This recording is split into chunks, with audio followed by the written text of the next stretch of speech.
বাংলা রান্নাঘর চ্যানেলে তোমাদের সবাইকে স্বাগত জানিয়ে আরও একটা নতুন রেসিপি নিয়ে হাজির হয়ে গেলাম। ছোলে ভাটুরে খেতে তো সবাই পছন্দ করে। আজকে সেই ছোলা বা চানা রেসিপি তোমাদের সঙ্গে শেয়ার করব। চানা বা ছোলা বানানোর জন্য সবার প্রথমে কালো চানা যেটা হয় আমি সারা রাত্রি ভিজিয়ে রেখেছিলাম। এবার এর জল ছড়িয়ে নিচ্ছি। এখানে একটা প্রেসার কুকারের মধ্যে আমি অল্প জল সহ চানাগুলো দিয়ে দিলাম। তার সঙ্গে ফ্লেভারের জন্য একটা তেজপাতা, দুটো এলাচ, দুটো লং, এক টুকরো দারচিনি, খুব সামান্য একটু খাবার সোডা, তার সঙ্গে পরিমাণ মতো লবণ দিয়ে এবার ঢাকনাটা বন্ধ করে হাই হিটে একটা সিটি এবং লো আঁচে একটা সিটি দিয়ে নেব। এইদিকে যতক্ষণ ছোলাটা সিদ্ধ হচ্ছে ততক্ষণে আমি একটা মশলা তৈরি করে নিচ্ছি। মিক্সি বাটিতে কয়েক টুকরো আদা, একটা ছোট সাইজের পেঁয়াজ, 4টা কাঁচা লঙ্কা, কয়েক কোয়া রসুন দিয়ে পেস্ট করে নিয়েছি। দেখো মিহি করে কিন্তু আমি পেস্টটা তৈরি করে নিয়েছি। এবার আমি রেসিপিটা তৈরি করছি। সবার প্রথমে একটা কড়াইয়ের মধ্যে বেশ খানিকটা সর্ষের তেল গরম করে নিয়ে ওর মধ্যে দুটো শুকনো লঙ্কা, অল্প একটু গোটা জিরে ফোড়নে দিয়েছি। হালকা একটু ভেজে নিয়ে কুচানো পেঁয়াজ এর মধ্যে দিয়ে দিলাম। মিডিয়াম সাইজের একটা পেঁয়াজকে আমি কুচিয়ে নিয়েছিলাম। কুচানো পেঁয়াজ দিয়ে পেঁয়াজগুলোকে লাল লাল করে ভেজে নিতে হবে। পেঁয়াজগুলো দেখো খুব সুন্দরভাবে কিন্তু ভাজা হয়ে গেছে। যখন এরকম লাল লাল কালার হতে শুরু হয়েছে তখনই এর মধ্যে আমি পেস্ট করে রাখা মশলা অ্যাড করে দিলাম। এবার মিক্সি বাটিটা ধুয়ে সামান্য একটু জলও এর মধ্যে অ্যাড করে দিতে হবে। এবার এই মশলাটাকে ভালো করে একটু কষিয়ে নেব মিডিয়াম আঁচে, যাতে করে পেঁয়াজ, রসুন এবং আদার যে কাঁচা গন্ধটা থাকে সেটা বের হয়ে যায়। খুব সুন্দর করে কিন্তু মশলাটা মিডিয়াম আঁচে একটু সময় নিয়ে কষিয়ে নিতে হবে। দেখো মশলাটা কষানো হয়ে গেছে, জল কিন্তু শুকিয়ে গেছে, তেল ছাড়তে শুরু হয়েছে। এই সময় এর মধ্যে দিয়ে দিলাম টমেটো পেস্ট। একটা বড় সাইজের টমেটোকে আমি পেস্ট করে নিয়েছিলাম। টমেটো পেস্ট দিয়ে তার সঙ্গে সামান্য একটু জলও অ্যাড করেছি মিক্সি বাটিটা ধুয়ে।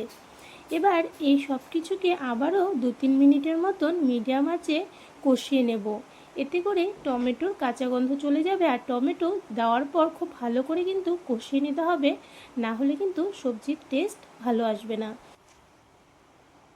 মশলাটা কিন্তু কষানো প্রায় হয়ে এসেছে। এর মধ্যে যে জল ছিল জল শুকিয়ে গেছে এবং মশলার থেকে তেল ছাড়তে শুরু হয়েছে। এবার এর মধ্যে 1 চামচ দিয়ে দিলাম লাল লঙ্কার গুঁড়ো, অল্প একটু দিয়ে দিলাম গরম মশলার গুঁড়ো, হাফ চামচ হলুদ গুঁড়ো, 1 চামচ ধনে গুঁড়ো, পরিমাণ মতো লবণ, তার সঙ্গে 1 চামচ দিয়েছি চানা মশলা। এবার সব কিছুকে খুব ভালো করে মিশিয়ে নিতে হবে। খুব ভালো করে কিন্তু মশলার সঙ্গে গুঁড়ো মশলা মিশিয়ে আরও কিছুক্ষণ কষাতে হবে। আর এই কষানোটা যাতে ভালো হয় এবং গুঁড়ো মশলাগুলো যেন খুব সুন্দরভাবে মিশে যায়, তার জন্য অল্প একটু জল অ্যাড করে দিলাম। এবার ভালো করে 2-3 মিনিটের মতো মিডিয়াম আঁচে এই মশলা কষিয়ে নিচ্ছি। মশলা কিন্তু কষানো হয়ে গেছে, একদম কালার চেঞ্জ হয়ে পুরো শুকিয়ে গেছে। এবার এর মধ্যে অ্যাড করব বয়েল করে রাখা চানাটা দেখো কত সুন্দর বয়েল হয়েছে। এবার এই চানা পুরোটাই কিন্তু আমি এর মধ্যে অ্যাড করে দিলাম।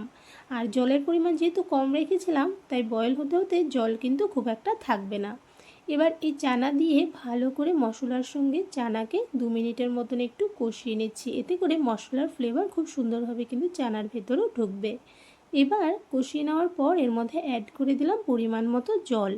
যেহেতু এই চানা মশলাটা খুব বেশি পাতলা হয় না, একটু গাঢ় হবে, তাই জলের পরিমাণটা কম রাখতে হবে। ঢাকা দিয়ে এটাকে আমি 5-6 মিনিটের মতন মিডিয়াম টু লো আঁচে জাল করে নিয়েছি। গ্রেভিটাকে আমি আরও একটু গাঢ় করতে চাই, তাই এটাকে হাই হিটে আরও 2 মিনিটের মতো জাল করে নেব। দেখো চানা মশলা কিন্তু একদম রেডি হয়ে গেছে। সবশেষে উপর থেকে অল্প কসুরি মেথি ছড়িয়ে দিলাম। আর এবার ভালো করে নেড়েচেড়ে মিশিয়ে নামিয়ে নিলেই কিন্তু পরিবেশন করার জন্য একদম রেডি। এইভাবে করে অবশ্যই এই চানা মশলাটা একবার বানিয়ে দেখতে পারো। ছোলে ভাটুরের সঙ্গে এই ছোলেটা খেতে কিন্তু দারুণ লাগে। এইভাবে করে ছোলা রেসিপিটা একবার অবশ্যই বানিয়ে দেখো, আশা করছি তোমাদেরও ভালো লাগবে। এই ছোলার রেসিপিটা আমি কিন্তু ভাটুরার সঙ্গে সার্ভ করেছিলাম, ভীষণ মজার হয়েছিল। তোমরাও চাইলে ট্রাই করে দেখতে পারো। আর রেসিপি কেমন লাগলো অবশ্যই কমেন্টসে জানিও। ভালো লাগলে লাইক করো এবং শেয়ার করো। আর এই চ্যানেলে নতুন হয়ে থাকলে চ্যানেলটাকে সাবস্ক্রাইব করে আমার পাশে থেকো। এইরকমই আরও একটা নতুন রেসিপি নিয়ে আবারও তোমাদের সঙ্গে দেখা হবে। আজকের জন্য বাই বাই।